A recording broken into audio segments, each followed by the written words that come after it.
A la diputada Citlali Calisto Jiménez. Ella es del partido Morena y bueno, saludo. Muchas gracias por la invitación. Bien, diputada, bendecida, contenta, con mucha energía y agradecida por este espacio. Bueno, eres presidenta de Atención a Personas con Discapacidad, ¿verdad? Sí, efectivamente, presidimos esa comisión. Y bueno, ¿qué se ha hecho en esa comisión, diputada? Sé que también está la ley Malena, con que platicaremos. Sí, fíjate que la Comisión de Atención a Personas con Discapacidad desafortunadamente era una comisión que por varias legislaturas era de las comisiones que nadie quería, ¿no? Se peleaban muchas otras, ¿no? En muchas personas con discapacidad hay un importante porcentaje, sin embargo, desafortunadamente pues había estado como aislada la comisión de trabajos realmente, digamos, tangibles y precedentes, ¿no? Trascendentales. Hoy en día la Suprema Corte de Justicia nos mandata realizar una consulta a personas con discapacidad y afortunadamente es la Comisión de Atención a Personas con Discapacidad que tu servidora preside quien está llevando los trabajos en conjunto pues con la Junta de Coordinación Política, es decir, es una responsabilidad de todo el Congreso del Estado de Guerrero, sin embargo es la Comisión de Atención a Personas con Discapacidad quien está realizando pues los trabajos. Entonces decirte que estamos haciendo un trabajo de manera responsable, pero sobre todo con mucho profesionalismo. Entonces, en este sentido, quiero comentarte, amigo, que bueno, nosotros en un momento el trabajo que realizamos fue consultar la metodología, es decir, preguntarle a las personas con discapacidad, ¿están de acuerdo? Consulta, ¿no? Sí, exacto, efectivamente es consultar si estaban de acuerdo con la metodología de la consulta, ¿no? Entonces, ya hicimos, digamos, esa consulta a la metodología y ya en aproximadamente una semana y media, ya estaremos arrancando propiamente la consulta a personas con discapacidad. Vamos a estar en 12 municipios, contarte que vamos a estar en 12 municipios. ¿Cómo es que elegimos los municipios? De acuerdo al porcentaje de personas con discapacidad. Estamos cubriendo más del 50%, estamos cubriendo el 52.3% de personas con discapacidad que vamos a consultar en esos 12 municipios. Entre ellos pues está Acapulco, Chilpancingo, Tlapa, Ayutla y demás municipios, ¿no? Que cubren, digamos, este porcentaje de personas con discapacidad. Comentarte que la metodología es la siguiente. Nosotros llegamos al municipio, previa convocatoria, por supuesto, nos están ayudando pues las presidencias municipales, a quien desde aquí les mandamos todo nuestro agradecimiento por estar en esta colaboración. Nos están ayudando con esta convocatoria. Llegamos, digamos, a un espacio que pues pueda ser accesible para las personas con discapacidad, es decir, tiene que ser un lugar en donde haya rampas, es decir, ¿no? Lo vas a subir en doble nivel, efectivamente, ¿no? Está, pero desde ahí que se puede observar que estamos cuidando eso, ¿no? Que estamos cuidando que el lugar donde vaya a hacer la consulta sea un lugar accesible a las personas con discapacidad. Entonces, pues previa convocatoria, se da a conocer el lugar, la hora, y hay diferentes mesas, es decir, la mesa de discapacidad motriz, la mesa de discapacidad auditiva, la mesa de discapacidad visual, hay diferentes mesas según la discapacidad. Entonces, en cada mesa hay profesionales en la materia, es decir, en la mesa, por ejemplo, de la discapacidad auditiva, pues hay traductores, ¿no? El traductor de señas, etcétera. Entonces, en cada mesa hay un experto en la discapacidad, ¿para qué? Para que las personas con discapacidad pues se sientan en la confianza de emitir sus comentarios, opiniones y observaciones de cómo les gustaría que fuera la educación en las escuelas. Esa es la consulta específicamente, consulta a personas con discapacidad en materia de educación inclusiva. Es decir, les vamos a preguntar a las personas con discapacidad cómo les gustaría que fuera la educación en las instituciones. Entonces, la verdad es que hace un proceso sumamente responsable, sumamente humano y sobre todo sumamente cercano con la gente. ¿Por qué? Porque se sienten en la confianza, están las personas pues especialistas en la materia, habemos autoridades ahí. ¿Y qué va a pasar? Una vez que se recaben estas, digamos, opiniones en los diferentes municipios, pues vamos a hacer una sistematización de información, también lo van a hacer profesionales. Y esta sistematización de información, pues al final del día se va a convertir en un dictamen que va a ser sometido, digamos, a pleno. Y por último, solo comentarte, porque seguramente seguramente los que nos están escuchando se preguntarán, diputada, ¿y qué va a pasar con el resto, digamos, de los municipios, ¿no? Donde no va a haber la consulta, que nosotros no vamos a participar o qué es lo que va a pasar. No, vamos a contemplar a todos, a todas y a todes, porque el objetivo es llegar hasta el último rincón del estado de Guerrero de la persona que quiere emitir su comentario. Entonces, digamos que este foro va a ser foros presenciales en estos 12 municipios. Sin embargo, traemos pues otras herramientas para también llegar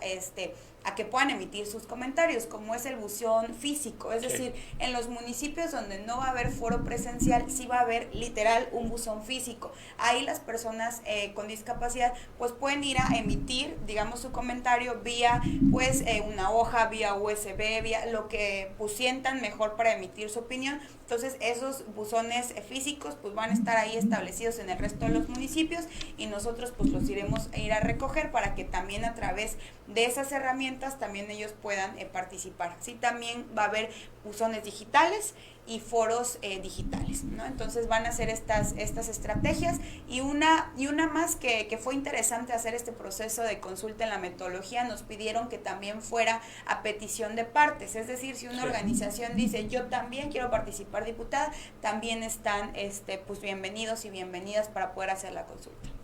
Todavía entonces dará pie para que tengan las demás consultas en los demás municipios. Sí, efectivamente, la idea es comenzar en 2 semanas, a más tardar, y la idea pues efectivamente es poder hacerlo en este tiempo que estamos en receso legislativo para que nos podamos dedicar al 100% a realizar la consulta en territorio. De tener gente que participe, ¿cuál es el objetivo? ¿Hay un plan? ¿Ustedes tienen ya un cuantificado? Sí, mira, desafortunadamente este sector de las personas con discapacidad ha sido un sector prioritario, pero ha sido un sector olvidado. Es decir, que hay mucha exigencia legítima de las demandas históricas que tienen para pues poder pertenecer a una sociedad que sea una sociedad inclusiva. Entonces, ¿qué pasa? Pues al no tener una escucha activa ante una autoridad, con una ley, etcétera, pues han quedado solamente como peticiones y han quedado solamente como demandas, que no se han, digamos, materializado en una realidad, que no se han materializado en una escucha activa y en un resultado, sobre todo. Entonces, ¿cuál es el propósito de la consulta? Que finalmente, pues las personas con discapacidad se sientan escuchados, se sientan escuchadas y sobre todo que vean el resultado de esa escucha, porque no es nada más es irte a escuchar y ya no pasa nada, no, es irte a escuchar. También ya quieren sus espacios políticos, y que también, y que también van a ser posibles, decirte que también esa actividad la hicimos en el Congreso del Estado incluso, y ya se votó, por cierto, hicimos esa actividad de el foro, de poder consultar cómo es que pueden llegar a ocupar los espacios públicos y ya también afortunadamente se aprobó. Entonces, digamos, vamos avanzando en sus demandas legítimas y bueno, como presidenta de la Comisión de Atención a Personas con Discapacidad, pues tenemos pues esta mirada responsable, esta mirada humana, pero sobre todo legítima de sus demandas. ¿Y qué consiste la ley Malena? La ley Malena, fíjate que es una ley que la verdad, bueno, tuviste la oportunidad de poder estar pues en esta conferencia, ¿no? En donde estaban las víctimas. La realidad es que es una de las violencias más lamentables, creo que es la violencia pues por tentativa hasta de feminicidio. Decirte que este sistema de patriarcado, este sistema machista, pues siempre tiene una idea de observar a la mujer como propiedad, observar a la mujer, de dejar un marcaje sobre la mujer. Entonces, habrán escuchado el caso de María Elena Ríos, una saxofonista, una saxofonista a la que lamentablemente le echaron ácido, literal, le echaron ácido con el propósito de desaparecerla, ¿no? Y ella cuenta, hicimos un foro, ¿no? Justo para sensibilizar y concientizar sobre el tema, y ella contó en el foro que cuando le echaron el ácido le dijeron, para que aprendas, maldita, seguido una grosería, y te cuadres, ¿no? Entonces, la verdad es que es una de las violencias de decir, ok, si no te desaparecí, porque el propósito era desaparecerla con ácido, es decir, no solo desaparecerla, sino que sufriera, que le doliera, que dejar como que un marcaje. No lograron desaparecerla, pero sí lograron quitarle su identidad. Nadie nace como la mujer quemada, nadie nace como la mujer sobreviviente, nadie nace como, no nacemos, digamos, con esos adjetivos. Entonces, desafortunadamente, no le quitas la vida, pero sí le quitas la identidad, sí le quitas lo que ella era. Imagínate todas las mañanas tener que despertarte, mirarte al espejo y verte quemada y recordar que tu agresor sigue libre y recordar que todos los días eres señalada y que todos los días eres juzgada y que todos los días una mujer también puede estar pasando por este tipo de circunstancias. Entonces, pues justamente la ley Malena surge de estos casos de mujeres a quien literalmente les echan ácido, ¿no? Un gran porcentaje, la mayoría. Que sean sanciones más severas. Sí, ¿Cuál es la idea de esto? Sanciones. Porque, digo, ha habido agresiones a mujeres y de igual manera, ¿no? O a veces hasta peores, mano. Y vemos que, pues, algunos sí hay justicia, en otros no. Y fíjate qué interesante que nombres esto, porque digamos, en el Código Penal está tipificado el hecho de las lesiones, es decir, si te lesionan, hay una pena, pero no es lo mismo lesionarte por un rasguño a lesionarte porque te echaron ácido, sí, ¿no? Claro. Entonces, ¿en qué consiste? Pues, primero, en nombrar la violencia ácida, es decir, la violencia ácida, pues, se refiere a cualquier tipo de agente o sustancia química, corrosiva, es decir, algo que te deje marcada la piel, que provoque lesiones, que causen, pues, daño físico irreversible a una mujer, o que le cause alguna discapacidad. Entonces, primero eso, ¿no? Primero, tener en cuenta que es violencia ácida, que se refiere a esto, a cualquier, pues, sustancia que te marque el cuerpo, que te cause alguna discapacidad o que te cause algún daño físico severo. Y las penas, ¿no? Que digamos que es lo interesante de este código, de esta iniciativa, hasta 13 años cuando la violencia ácida sea para un hombre o para una mujer, ¿no? Es decir, sin distinción de sexo, porque al final del día, pues, son vidas humanas, ¿no? Las que se están señalando. Entonces, hasta 13 años, sí, sin distinción, si se trata de un hombre, si se trata de una mujer, no importa, pero digamos, decimos hasta 13 años porque varía. Por ejemplo, si tu cicatrización es de 15 días, por ejemplo, la lesión que te hicieron cicatrizas en 15 días, la pena sería de 1 año y medio. Pero si digamos, el daño que te causaron incrementa los días de recuperación, incrementaría, digamos, la pena, ¿no? Wow. Esa sería hasta los 13 años. La segunda hipótesis es hasta los 17 años, que consiste en cuando las lesiones, pues, causen alguna deformidad, y esto sí va para sectores específicos, cuando sea a una persona en situación de calle o cuando sea a una persona de la diversidad sexual, ¿no? Eso sería hasta 17 años. Ahí sí vemos, pues, la pena, pues, incrementó considerablemente, porque es en consecuencia de, pues, un sector específico en situación de calle o la diversidad sexual. Los últimos 2 casos es hasta los 21 años cuando se trate por género, ¿no? Que es justamente por lo que estamos pugnando, y que tú sabes que tu servidora, pues, tiene esta representación sustantiva del ser mujer. ¿Y cómo? Porque muchas personas preguntan, diputada, pero ¿cómo acreditamos que es por género? O sea, ¿cómo sabemos, no, que el daño que se hizo es en razón de género? Hay 2 casos muy específicos. El primero, cuando hay una relación directa entre la víctima y el agresor, es decir, la expareja, el compañero de trabajo, el jefe, etcétera, etcétera. Cuando se acredita que hay una relación, digamos, de confianza. Y la segunda, cuando hay un antecedente que ya se interpuso de algún acoso que hubo, pues, anteriormente, y en ese sentido la pena sería hasta los 21 años. Y ya digamos, el cuarto caso ya es por tentativa de feminicidio, y que estaríamos hablando, pues, hasta los 30 años. Y ahí ya se habla de justamente de tentativa de feminicidio, pero también cuando ya hay un daño parcial o total en las mamas, cuando hay una alteración a los aparatos genitales o cuando hay un daño físico severo. Entonces estaríamos hablando de hasta 30 años, porque aquí ya es tentativa de feminicidio, que es lo que desafortunadamente le sucedió a nuestra compañera María Elena Ríos. Pues fíjate que yo a veces veo, escuchamos, porque, por ejemplo, en violencia intrafamiliar hay muchos casos, ¿no? Y pareciera que el Ministerio Público o en esas agencias no le toman importancia hasta que ya las cosas aumentan, ¿no? De ahí se va el feminicidio, no hay una investigación, no hay un seguimiento, o sea, pero ya hay una historia sí. de agresión sí. hacia una víctima. ¿Por qué mejor no?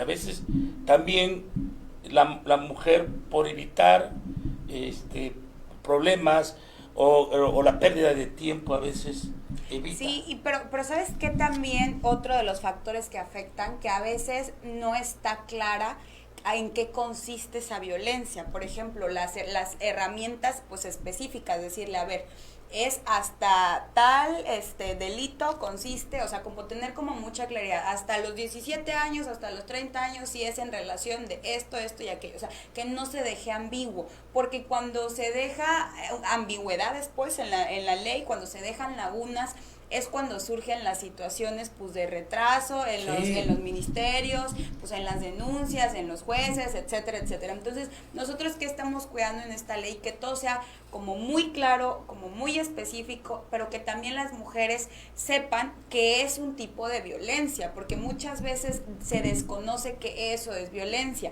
que si te echan ácido se llama violencia ácida, que si te dan insultos se llaman violencia emocional, que si te pegan se llama violencia física. También eso es lo que sucede, porque las mujeres a lo mejor van a denunciar, pero no hay un criterio específico de cuál es la denuncia, si es en relación a violencia física, violencia emocional, violencia ácida. Entonces, el poder visibilizar qué tipo de violencia es la que estás viviendo es sumamente importante para concientizar, pero sobre todo para denunciar y erradicar cualquier tipo de violencia. No, pues es un tema muy intenso, en lo cual se debe de buscar mecanismos para que las mujeres pues sepan, ¿no?, cómo está modificado, ¿no?, las penalidades, porque a veces hace la ley y ahí queda, sí. y las agresiones, los homicidios ahí quedan, pero no le dan seguimiento. Qué bueno. La precisión. Sí, pues vamos a avanzar. La verdad es que todas las violencias son lamentables, pero esta violencia en específico se me hace de las más perturbadoras. El observar, el disfrutar, ver el dolor, o el disfrutar, el dejar marcada a una mujer, se me hace muy perturbador, y evidentemente cualquier tipo de violencia pues hay que pugnar por erradicarla. Bueno, oiga, y diputada, y hablando de del Congreso, ¿cómo va la mesa directiva? Ya lo mandaron para julio, ya hay una, como partido de Morena ya van a darle seguimiento, y ya para julio habrá presidente de la mesa directiva, porque pues, hay una situación de que diputados están en contra de de la nominación de Jacob Vadillo. ¿Cómo se están trabajando en ese sentido? Bueno, mira, mencionarte que desde la fracción parlamentaria de Morena siempre vamos a pugnar por la gobernabilidad del Congreso. Eso está claro. Nosotros no nos hemos negado a que haya mesa directiva. Creo que todos y todas tuvieron la oportunidad de ver la última sesión que tuvimos, en donde tratamos de sacar pues el acuerdo de que hubiese mesa directiva en representación, más bien con representación de los diferentes partidos políticos. Sin embargo, no se pudo, no hubo hubo en ese momento el consenso y bueno, tendremos una sesión extraordinaria este 19 de julio justamente para ya poder transitar el tema. Nosotros confiamos y además de confiar tenemos que, ¿no?, sacar el tema de la mesa directiva el 19 porque es un tema de responsabilidad legislativa, pero sobre todo de gobernabilidad en el Congreso. Entonces decirte que nosotros seguiremos en lo mismo que nos quedamos, ¿no? Garantizar que existe una mesa directiva y garantizar también pues el consenso con los diferentes partidos políticos. Pues ojalá haya consenso. Diputada, por cierto, es usted la más joven de ahí, ¿verdad? Sí, afortunadamente, con mucho orgullo lo decimos, de esta legislatura, pero también en la historia del Congreso de Guerrero. Y te lo digo con mucho orgullo porque cuando se veía que le dieran espacio, ¿no?, a las mujeres y luego a los jóvenes, ¿no? Y eso solo lo hace nuestro movimiento, porque no venimos de ninguna cúpula, no somos hijos de, ¿no? Venimos de base, de territorio. ¿De qué barrio? Calle 13, vemos en la calle 13. Calle 13. Ahí tienen su casa, Después luego se cambia, terminan luego de que se van a las brisas. No, yo sigo ahí nací y ahí continúo. Yo creo Calle que 13. al momento que quiera yo hacer mi vida personal, bueno, entonces ya me cambiaré, ¿no? Ya mis papás me dirán, aquí ya no pueden vivir todos, ¿no? Pero hasta la fecha sigo viviendo ahí en la calle 13. Pues ahí bueno, pueden encontrar. te agradezco. Muchas gracias. Que hayas estado aquí con nosotros. ¿Algo que deseas agregar? Pues agradecerte mucho el espacio y decirle a todos y todas que sus servidoras y amigas Citlali Calixto pues siempre pugnará por socializar la información, por eso son importantes estos espacios y los agradezco, que en estos espacios pues demos a conocer lo que estamos haciendo desde el Congreso del Estado, pero también desde el territorio, e invitarlos a que nos sigan en las redes sociales para que pues den cuenta, porque estás como Citlali. Estoy como Citlali Calixto y dicen que no hay mejor carta de presentación que los resultados. Pues sí. Muchas gracias. Citlali, gracias.